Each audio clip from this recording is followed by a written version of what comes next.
నా పేరు జయప్రకాష్ అండి. మాది చిన్నగొట్టిగల్ మండలం ఎడంవారిపల్లి ఊరు. నేను ఒక 2 years అయింది స్టార్ట్ చేసి. ఒక 3 ఆవులు తెచ్చి స్టార్ట్ చేసామండి. ఫస్ట్ 3 ఆవులు ఇక్కడ మన లోకల్లోనే తెచ్చినామండి.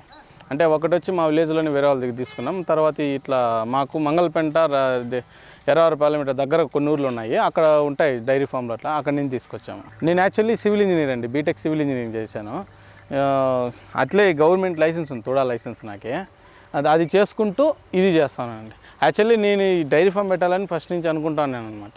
అంటే మనం హార్డ్ వర్క్ చేయలేము ఎట్లా అని ఆలోచిస్తామండి. తర్వాత 3 ఆటలతో స్టార్ట్ చేద్దామని స్టార్ట్ చేశాను. తర్వాత మిషనరీస్ అవి ఉన్నాయి కదా, ఇబ్బంది ఏముందిలే మనకు అనేసి మళ్ళీ ఇట్లే స్టార్ట్ చేసాము. బాగానే ఉంది ఇది ప్రస్తుతానికి. ఇప్పుడు ప్రజెంట్ అయితే 10 ఆవులు ఉన్నాయండి. 10 ఆవులతో చేస్తామండి. ఇవైతే మిల్క్ ఈల్డ్ బాగుంటుంది. తర్వాత ఇవి లాస్ట్ వరకు కూడా పాలు ఇస్తూనే ఉంటాయి అన్నమాట. అంటే మామూలు జెర్సీ ఆవులు, ఎర్ర ఆవులు ఇట్లా ఉన్నాయి కదా, అవైతే లాస్ట్ వరకు మిల్క్ ఈల్డ్ ఉండదు, ఇవి ఇస్తాయి. అందుకనేసి ఇది పెట్టుకోవడం అండి. అందులో ఇవి బాగా ఫ్రెండ్లీగా ఉంటాయి మనిషితో కూడా. ఇవి మంచి ఫ్రెండ్లీ నేచర్ అనమాట వీటికి. సెట్ అవుతాయండి. అంటే మన లోకల్లో పుట్టి పెరిగినట్టు ఇవి. అంటే మేము తీసుకోవడం బయట నుంచి తీసుకురాము, ఇక్కడ లోకల్ నుంచినే తీసుకొచ్చేవాళ్ళం అంట. బయట నుంచి కొంతమంది తీసుకొస్తారు కానీ మాకు కొంచెం అనుభవం తక్కువ కదా వీటిల్లో, అందుకని భయపడి లోకల్లోనే తీసుకొచ్చాం. కానీ ఇవి కూడా బాగున్నాయి, మాకు సెట్ అయిపోయినాయి బాగా. మిల్క్ కూడా బాగా ఇస్తున్నాయి, బాగున్నాయి. ఫస్ట్ స్టార్టింగ్ వచ్చి గడ్డి నాటేసాము. గడ్డి నాటేసి 1.5-2 నెలలు అయిన తర్వాత గట్ట కోతకు వచ్చే టైంలో అప్పుడు షెడ్ స్టార్ట్ చేసేసాను. అంటే 15-20 డేస్లో షెడ్ అయిపోయింది. తర్వాత వెనకంటే ఆవులు తీసుకొచ్చాను. ఆవులు ఎంత అండి, 1 వీక్ తిరిగినా కూడా తెచ్చేయచ్చు ఆవులు, ఇబ్బంది ఏం లేదు. గడ్డి ఇంపార్టెంట్. మనం గడ్డి సూపర్ నేపే నాటుకున్నాను. అది కరెక్ట్గా 1.5 మంత్కి సుమారుగా ఒక రకంగా వచ్చిందనమాట. 2.5 మంత్కి కోతకు వస్తుంది. అది 1.5 మంత్ అయిన తర్వాత మళ్ళీ స్టార్ట్ చేసాం పనులు. గడ్డి స్టార్ట్ ఒక రకంగా వచ్చేసిన తర్వాత. అంటే గడ్డి లేకుండా మనం చేయాలంటే చేయలేమండి, ఫెయిల్యూర్ అయిపోతుంది పని. ఫస్ట్ గడ్డి ఉండాలా, తర్వాత ఆవులు పట్టుకునే ఎన్ని ఆవులు కావాలంటే అన్ని ఆవులు. గడ్డి ఉంటే 100% మెయింటైన్ చేసుకోవచ్చు, ఇబ్బందిలో. గడ్డి లేకపోతే ఇబ్బంది పడిపోతాం. అంటే యూట్యూబ్లో చూసి ఫస్ట్ దాంట్లో చూసే రావడం దీంట్లోకి. ఫస్ట్ అమ్మ నాన్న వాళ్ళు ఎక్కువ ఆవులు మేపుతున్నారండి, వాళ్ళకి బాగా అనుభవం ఉంది వీటిల్లో. మేము చదువుకునేటప్పుడు కూడా వాళ్ళు వీటితోనే మమ్మల్ని ఇది చేసిండేది అనమాట, చదివిపించిండేది అంతా కూడా. ఇవి వాళ్ళకి బాగా అనుభవం ఉండదు, వాళ్ళు చేస్తున్నారు. మనం చూద్దాం 2 చేస్తాం అంటే. బయట జాబులంతా కొంచెం డిఫరెంట్గా, అంటే ఇప్పుడు ప్రజెంట్ పరిస్థితులు బాగాలేవు అనేసి వీటిలో అయితే బాగుంటుంది, మనకు మన చేతుల్లో చేసుకోవచ్చు కదా అనేసి దీంట్లో చేయడం జరిగింది. అది ఏంటంటే ఫస్ట్ అనుభవం లేకపోవడము. అనుభవం అంటే ఒక ప్రాపర్గా ఒక రీసెర్చ్ చేసుకోవాలి ఫస్ట్ అనేది, ఒక టైం టేబుల్ వేసుకోవాలి. ఈ ఫస్ట్ ఏది చేయాలా, ఒక స్టెప్ బై స్టెప్ వెళ్ళాలన్నమాట. ఫస్ట్ ఏం చేస్తారంటే స్టార్టింగ్ షెడ్ వేసేస్తారు. షెడ్ వేసి 10-20 ఆవులు తెచ్చేస్తారు. తెచ్చేసిన తర్వాత గడ్డి ఉండదు, గడ్డి పంచిపోతే అప్పుడు నాటుతారు గడ్డి. మళ్ళీ 2.5 మంత్ వరకు గడ్డి రాదు. అప్పుడు వరకు పరిస్థితి ఏంది, రైతు మళ్ళీ ఇబ్బంది కదా. మళ్ళీ ఏమన్నా వరిగిడ్డి కొనుక్కోవడం అది చేస్తారు. వరిగిడ్డి కొనుక్కుంటే పాలు రావు సరిగ్గా. పచ్చిగడ్డి ఖచ్చితంగా పడాల్సిందే. పచ్చిగడ్డితో పాటు వరిగిడ్డి వేస్తేనే పాలు వస్తాయి, లేదంటే రావు. కాబట్టి అట్లా చాలా వరకు డ్రాబ్యాక్ అయిపోతుంది. అట్లే అండి. దానాలు మామూలుగా మనకి మన దగ్గరలో ఎక్కడైతే మనకు అందుబాటులో ఉండే దానాలు ఏది తెచ్చుకొనన్నా వేసుకోవచ్చు, కానీ ప్రాపర్గా మెయింటైన్ చేసుకోగలగాలి అంతే. ఒక లీటర్ కింద అనేసి దానా వేసుకుంటా వచ్చి కరెక్ట్గా చేసుకుంటే చేసుకోవచ్చు. ఇప్పుడు మనకు ప్రజెంట్ అయితే 7 ఆవులు ఇస్తున్నాయి పాలు. 7 ఆవులు వచ్చేసి యావరేజ్గా ఒక్కొక్క ఆవు 8 లీటర్లు పాలు ఇస్తుంది. ఒక 50 లీటర్లు పూటకు పోసినారు, రోజుకు 100 లీటర్లు పోస్తున్నాను.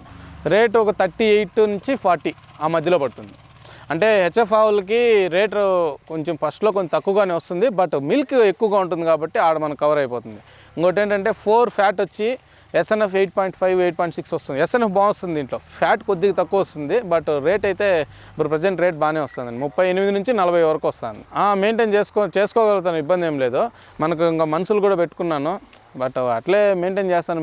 మేమే కష్టం అయిపోతుందని 10 ఆవులకు, సో మనుషులు పెట్టుకొని చూస్తానండి. రేట్ అయితే ఇప్పుడు ప్రజెంట్ వస్తుంది. ఇంకా కొంచెం పెంచితే దానాల రేట్ పెంచేసినారు మెయిన్. ఆ దానాల రేట్ పెంచడం వల్ల రేట్ ఇది పెంచినా కూడా పెద్దగా పెంచినట్టు అనిపించడం లేక అయిపోతుంది అంతే. గేదెలు అంటే మన సైడ్ అట్మాస్ఫియర్కి సెట్ కావనేసి మేము తెచ్చుకోవాలంటే మన సైడ్ మ్యాక్సిమం ఆవులే పెట్టినారు. మనకు అనుభవం లేదు ఆ మెయిన్ గేదెల్లో, దానివల్ల దీంట్లోనే పెట్టుకోవడం. అంటే గేదెలు అంటే నేను విన్న దాని ప్రకారము వాటిలో పెద్దగా ఉండదు, అంటే పాలు ఎక్కువ ఇచ్చేట్టు ఉండవు అనేసి అన్నారు. అది రేట్ ఎక్కువ వస్తుంది కానీ పాలు కూడా తక్కువ ఇస్తాయి అనేసి అన్నారు. అందుకని నేను ఇదైతే బెస్ట్, మనకు అనుభవం ఉండాలి, మనం చేసుకోవచ్చు కరెక్ట్గా అనేసి ఇదే చేసుకున్నామండి. ప్రజెంట్ హైబ్రిడ్ కంటే మన అట్మాస్ఫియర్ సెట్ అయ్యే విధంగా మన లోకల్లో ఉండేది తెచ్చుకోవడం బాగుంటుంది. హైబ్రిడ్ అంటే ఎక్కువ బ్రీడ్ ఉండేది తెచ్చుకున్నాం అనుకో, పొద్దున లోపలనే షెడ్లోనే పెట్టాలా, ఫ్యాన్లు వేయాలా, ఎక్కువ మా ఎండలు వచ్చినప్పుడు కూలర్లు వేయాలా, ఇన్ని ప్రాబ్లమ్స్ ఉంటాయి వాటికి.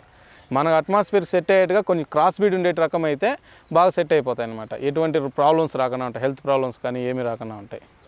కరెక్ట్గా ఎదకొచ్చేస్తుంది 3 నెలలకంతా, 3 నెలలకు ఎదకొచ్చేస్తుంది. మళ్ళీ మిల్క్ అంతా బాగా వస్తూ ఉంటాయండి. 7.5 months వస్తుందండి. అంటే 3 monthsకి వచ్చేస్తుంది, ఎదకొస్తుంది. 3 monthsకి ఎదకొస్తుంది అంటే మళ్ళీ 7 months వరకు పాలు పిండుకోవచ్చు. మొత్తం 10 months వస్తుంది. ఒకసారి ఆవు లాక్టేషన్ ఇన్ తర్వాత 10 నెలల వరకు పాలు పిండుకోవచ్చు. తర్వాత ఒక 2 months గ్యాప్ మళ్ళీ ఆటోమేటిక్గా వచ్చేస్తాయి. అంటే పాలు వచ్చేసి ఈ ఆవుల్లో కంటిన్యూగా వస్తూ ఉంటాయి, తగ్గవు. ఒకటే లెవెల్లో మనం కరెక్ట్గా మెయింటైన్ చేసుకుంటే ఒకటే లెవెల్లో వస్తూ ఉంటాయి పాలు. ఒక 10 ఇచ్చే ఆవు యావరేజ్గా 7 నుంచి 10 ఆ మధ్యలో వస్తూనే ఉంటాయి లాస్ట్ వరకు కూడా. ఎన్ని సంవత్సరాలని కాదండి, మనం ఫస్ట్ ఓన్గా చేయాలి. వర్కర్స్ని పెట్టేసి చేసేస్తామంటే కుదరదు. మనకు అనుభవం ఉండాలి ఫస్ట్. నేను 3 ఆవులు తెచ్చుకున్న తర్వాత నేనే మెయింటైన్ చేసినాను. 1 year వరకు నేనే చూసుకున్నాను. మొత్తం గడ్డి కోసుకోవడం, పేడ ఎత్తుకోవడం కంటిన్యూగా నేనే చేసుకున్నాను. తర్వాత మళ్ళీ వర్కర్స్ని తెచ్చి తర్వాత ఆవులు తెచ్చుకున్నాను. అంటే మనకు తెలిసిపోతుంది. వాళ్ళు వర్కర్ ఫోన్ చేస్తే నా ప్రాబ్లం ఇలా ఉంది నా ఆవు అంటే ఇమీడియట్గా అది పరిస్థితిని మనం క్యాచ్ చేయగలగాలి. ఆ విధంగా సెట్ చేసుకోవాలన్నమాట. అవి అది మనకు తెలుసుకో ఉండాలంటే ఫస్ట్ మనమే చేస్తే తెలిసిపోతుంది. 1 year వరకు చేసామంటే ఒక 3 ఆవులు 4 ఆవులు మనమే తీసుకొని 1 year వరకు మనమే మెయింటైన్ చేయాలి. కంప్లీట్గా మనమే వర్క్ చేయాలి. కంప్లీట్ వర్క్ అంతా గడ్డి కోసుకోవడం, పేడలు ఎత్తుకోవడం, ఆవులు కడగడం అంతా మనమే చేసుకోవాలి. అప్పుడు ఏమంటే ఏదైనా ప్రాబ్లం వచ్చినా ఏ మందు వేయాలా ఏమనేది మనకు తెలిసిపోతుంది. తర్వాత వర్కర్ ఉన్నా కూడా మనం ఏదైనా దూరంగా ఉన్నా వర్కర్ ఫోన్ చేసి చెప్తే పలానా ట్రీట్మెంట్ చేయాలని వాళ్ళకి చెప్పి చేయించవచ్చు అనమాట. ప్రజెంట్ అయితే 10 ఉన్నాయి. ఇంకొక 10-15 వరకు పెడదామనేసి ప్లాను. చూద్దాం.